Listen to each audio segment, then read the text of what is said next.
Have you ever wondered what does living a fulfilling life really mean and how can you achieve it? You are up for here for a treat because my guest expert here will share valuable insights on how to live a fulfilling life. Welcome to the Path to Purpose interview show, where we dive into the captivating and inspiring stories of experts who have discovered their purpose and are living it out every day. I'm Katja Rusanen, and my intention is to inspire you on your path to purpose. And today's interview is no exception. I'm thrilled to introduce our guest, Nat Sharrat, who is a life coach and a spiritual counselor, assisting people in letting go of those things that hold them back and living themselves more fully. And he shares spiritual wisdoms based on his experiences in his weekly subscription newsletter on Substack, as well as through his podcast titled Transcend with Nat.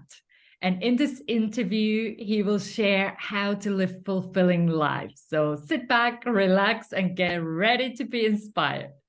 So welcome, Nat. I'm super excited that you are here. Thank you so much for having me, Katya. I'm really glad to be here. And I'm just curious to know, was there a special event that led you to this path? I would say that it was really within me all along. And from an early age, I really wanted to figure it out. I wanted to understand what this whole life was about. And so I had my searching for that answer started pretty young. And then I eventually found my spiritual teacher in my mid-teens, and his name is John Roger. And I knew when I had these inner experiences with him, I started becoming aware in my teenage years of these other levels of existence, of consciousness, these other realms and places we can go to through meditation, through our dreams.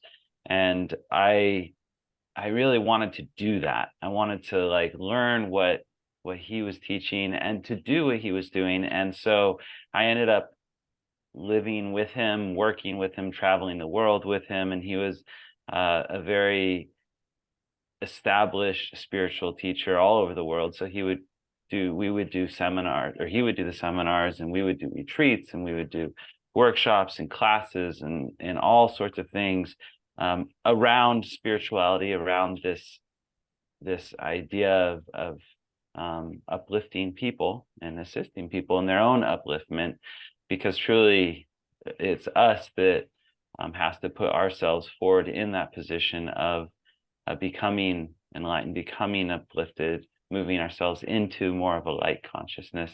And so that was really, for many years, for 17 years, I was with him. I was working with him, traveling, and that was a major part of my path. And then after he passed away, and actually before he passed away, I had started a company with my partner, and we were doing a jewelry business. And so after he passed away, I went full time into this whole other world of material fashion and jewelry. And it was a high-end boutique, high-end jewelry company, but we were having a lot of our clients were stars and famous people and very wealthy people.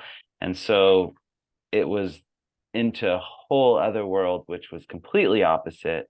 And as your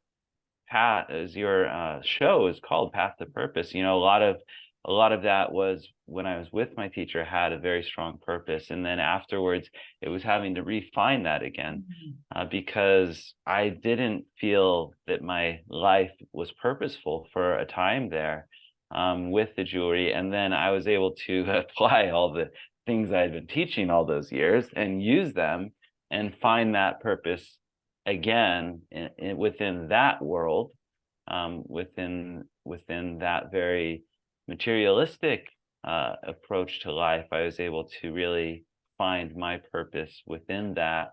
And then that shifted again, and I moved back into my full-time work now of sharing these teachings of the spiritual heart, sharing the how to live a fulfilling life, how to be uplifted, and working with people directly in coaching, as well as doing a lot of writing and the podcast. And I live this is where I live, behind me. Well, I don't live on that beach, but I surf there quite often. And I moved to Puerto Rico, and it's, that's been a part of my fulfillment in this new chapter of my life, where I am assisting others and to find greater fulfillment in their life. So hopefully that answered those questions. Sure. And I thank you for sharing your journey, because one of the things that came forward when you were sharing, like the purpose, how it also evolves as our lives goes on. Like there was purpose in one era, and then you were seeking something new to come into your life. And that became then the new purpose in a way. There is something comes all the way, but then there are shifts happening as well. That's at least how I saw it when you were sharing. Yeah, it was kind of like having different lifetimes in a way within this life. Yeah. And in a lot of ways, I look at the inner intention, the inner purpose. It's kind of like a seed that's inside of us already. It's already there, and it's ours to awaken to it. And how we express that into the world is very different at different times, and our outer conditions is different. So yeah, it is very much like finding that purpose. Sometimes it's very apparent in what we're doing, because what we're doing is much more lined up with that inner calling.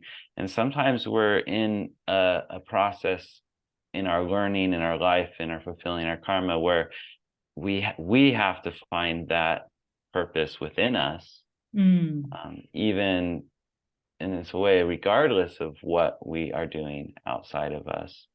And so that's been my experience with it. It's always there. It's just, how do I experience it? Yeah. How to awaken into it, as you said so beautifully. And if now somebody is listening and they are like, oh, I want to awaken more into my purpose, because I feel that's a key as well, feeling fulfilled. That's going to be the main topic here we're talking. But do you have maybe a couple of tips, like how people can, if they feel I don't know my purpose, how can they start awakening into it? Yeah, I mean, I think that trying to force yourself to find your purpose, it often, from my experience, doesn't really work that way. Often we can push, and really it requires us to let go and to just be receptive. And so to if you're, and also fulfillment is, in a lot of ways, it's a side effect.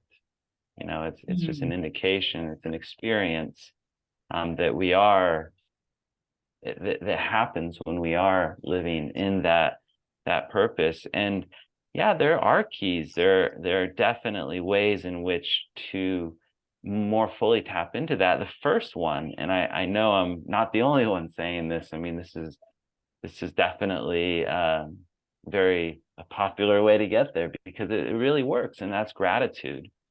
Because in a way, when we have gratitude, we're actually acknowledging the blessings that already are present. Yeah. And acknowledging that the blessings are already present. And it's a way that we can focus on them. And it's not denying, it's not living in this like Pollyanna world that like, oh, everything's just wonderful and that we like it that way. I mean, everything from a spiritual perspective is perfect. We don't like it that way. But when you have the gratitude, you are focusing, you're choosing where to place your focus, and you're choosing where to look, and you're looking at those things which are beautiful, those things which are blessings that are already present in your life.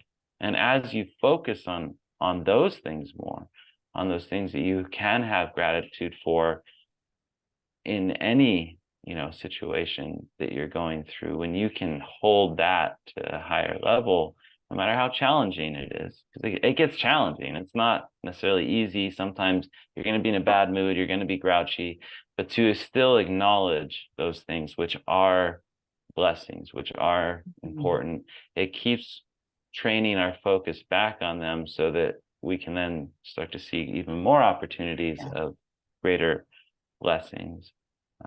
That would be the first thing. The next thing is to be of service to others, and to me, that's a way of saying give value to others. Give of yourself, give of your loving, give of your caring. It doesn't always mean just giving money or having to like go work at the soup kitchen, although that is definitely a form of service. But you can do it within your everyday life. It can be a smile, it can be a positive word to someone, that you work with. It can be an acknowledgement. One of the things just kind of that came to mind as a side note that I think is a great tool in relationships is to acknowledge the goodness of the person you're with to them out loud, and which we often forget, and not just what they do. Most people are like, hey, I make sure at a point to like tell them that I'm grateful when they do the dishes or whatever, or I'm grateful what they do. And it's like, no, that's nice. And I'm not saying don't do that. That's really good. But actually make it a point each day, if you can, to acknowledge something about who they are that you appreciate. I appreciate that you're there, that you're always there and holding this energy for me, or whatever it is, or that I appreciate that how you maintain your focus, towards, taking care of us, or whatever. I don't know what that is of that person that you're with, but find those things about who they are, about their character, about how they express themselves in this world, and not just about what they do. And so, I would say those things are key. One of the things I'd say is taking responsibility for your inner environment. Yeah. Like if you want to be fulfilled, it's not going to come from outside of you. It's not going to come from out there. It comes from like within you, and that first step is taking responsibility. No matter what's happened to you, what traumas, what hurts, what your story is about, what happened to you in your childhood, or how you were raised, or any of that, like you have to deal with it now. Like it's like your parents aren't dealing with it, you're dealing with it. If they're alive or they're passed away, it's like no matter what, it's in you that you can deal with it. It's not them who can give you the resolution of those experiences. Yeah. Ultimately you have to take responsibility for that inner environment. And as they termed it in the University of Santa Monica, which is a master's program in spiritual psychology. And I know you've taken that, I've taken that. And so how they relate to it is how you relate to the issue is the issue. Oh, And that so has been my favorite sentence from this. Like I use it all the time. So that means like that you have to take responsibility for how you are relating to the issue inside of you, and to the story. And so then the key to dealing with that is as much as you can to let go of those things that are no longer serving you. Do that through forgiveness of those judgments you've had, reframing the story, healing the hurt, and that's a lot of those are general things that in my work with clients, that's often what we're dealing with is reframing, letting go of the hurts, applying loving to the hurts through the forgiveness, And sometimes it's just like seeing the value of those traumatic situations that have happened to them, and seeing how the purpose of them, karmically, seeing the karmic purpose, which is the lessons they've learned or where it's pushed them to in their life in a way. Sometimes it's those difficult, traumatic things that have caused people to go certain directions in their life, which they may not have taken otherwise. And then to learn from that, and it becomes, when they can start to see that, it gives meaning to those challenging, hurtful things. And oftentimes that's what we need in order to let them go. Yeah. And I love how you started this, like taking responsibility as a step one, because that's something we all can maybe bring even more forward, because we all have our moments when I that do. struggle. And it's also like, why is it so, in your opinion, why do we struggle so much with this, like taking responsibility, what's happening inside of us? Because I feel like it's so much easier to sometimes blame others or God or universe or whatever that is, instead of really going to that and taking that responsibility. Yeah, I mean, I think it's way easier. I mean, that's the struggle for me often, is to not move into the victim consciousness, because in moving into that, um, not that it didn't happen to you, it's just that to choose to view it through the lens of being the victim versus being the creator, um, that's the struggle. And from my view of how, the basis of my view is that each of us is a soul, which is an extension of God, which is an extension of the great, divine being energy, and each of us is that, which is the creative force within us. And so we create all of this for ourselves so that we can learn to be a responsible creator with that force within us.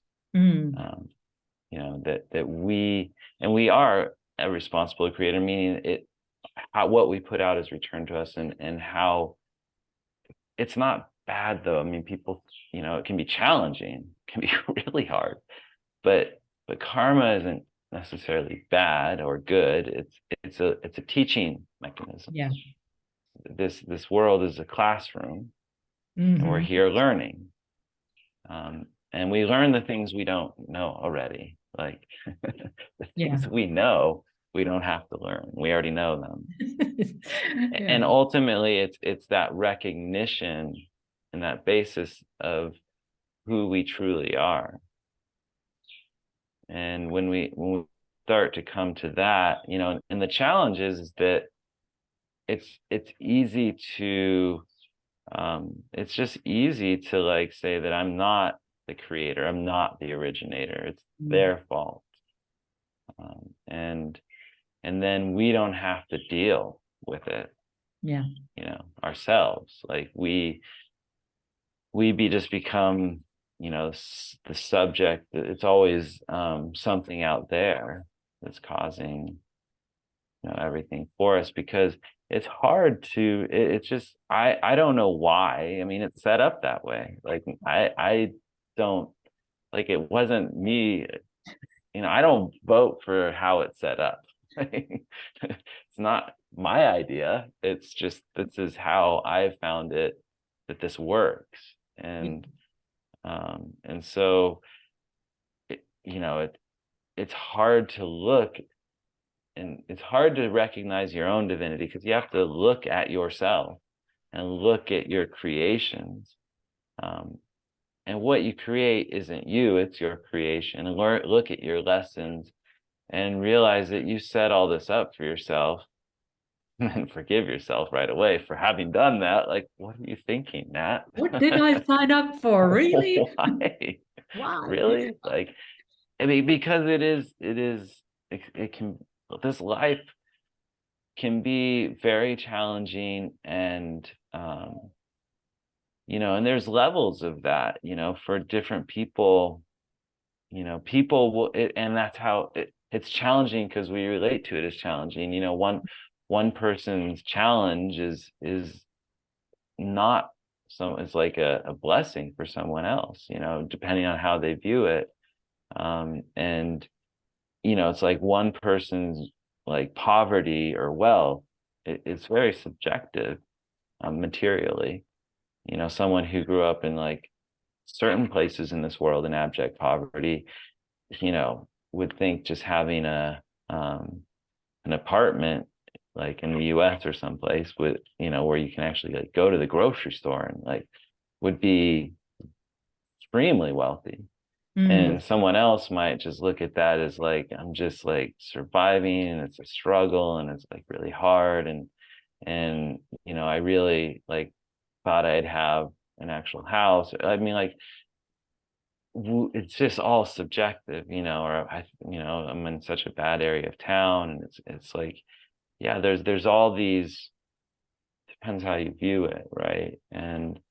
Um and the same with our suffering, with our challenges. It's really, it comes down to how we view it. And what I found is that you can't compare, I mean, you can compare suffering, but it's like, if you're challenged, I mean, I know millionaires or even billionaires that are miserable, mm, like, I mean, I've met billionaires who are miserable. They're just miserable people. They're not happy. They're not fulfilled. Millionaires, multimillionaires, it's like they have all of it, and it's just not enough, because they don't have the inner wealth. yeah. And what do you think is then what makes fulfilling life? Because sometimes when we are seeking the material positions, we feel like, oh, if I'm a millionaire, then everything is right. And then there is like people who have it all in physical level, but then they still are not Yeah. feeling fulfilled. So what do you think are the elements that make fulfilling life?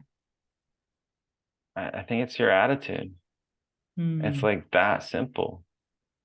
Um, it's your attitude, and that's really what comes down to me, and your connection to your purpose, and to the deeper core meaning for you of life. And so,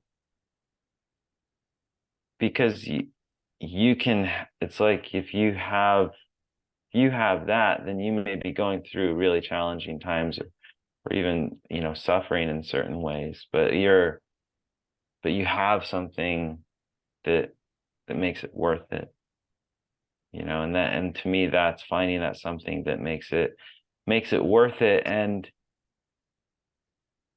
you can find things that give you motivation like that, and sometimes it's kids, or needing to pay the bills, or fear of being left out, or wanting to be socially accepted, fear, like there can be almost kind of variations of what motivates people. Mm. And you can have like variations on a spectrum, like from shadow, like fear is your main motivator. And then, to me, the biggest motivator, the one that trumps all of them, is love. The one that can get you to do things that normally you'd be afraid of would be love. The thing that can get you to, like, take challenges and even physical suffering beyond what you like would normally be able to, is love. And so, to me, ultimately, love is, and loving is, that ultimate motivator, if you can tap into it. Yeah. And people do that in different ways. Spiritually, the higher love, the love of all mankind, the love of your kids, doing whatever you need to do to provide them with a better life. Like, these, love motivates a lot of what we do, and creates that fulfillment. Family, all these things. Family can be a loving motivator, in a as well as a really dramatic motivator. So, Yep, like you both roles. we can, all of that's involved in life, but ultimately it's our attitude towards it that means whether we experience greater fulfillment. And fulfillment isn't just like you get there and you're fulfilled. It's experiencing fulfillment. It also goes on the spectrum, and sometimes we don't need anything. We are just completely full, and we're flowing over with this abundance, this loving, this joy. And sometimes we're not in that experience. So, it's just, and when you're not in that experience, do you have those tools in place? And that's where we get to like the tools of, and the habits and the things that will help you to keep going in the right direction. Yeah. Because that will help you more and more experience that fulfillment, so that your level of fulfillment over, the course of your life just becomes more and more, even though your swings may be, it's like, or you're going in levels, it's like what used to be like fulfilled for you is now like, you're feeling is your empty feeling. Yeah, you have And more room. yeah, because you've expanded what it means to be fulfilled. And Mm. I look at that as an eternal process as long as we're here. I mean, I don't look that you get there. I don't look that you get anywhere. Yeah. It's just it's a continuum of this moment and what we're experiencing now. Wow, you have given us a lot to think about today. And I know you have promised to a gift for my community as well. So that can take people further to learn more about you and your work and go deeper with you. So can you share a little bit about the gift? I actually forget what I said was the gift. Can you You remind me? It was access to your emails like for 30 Oh, days. yeah.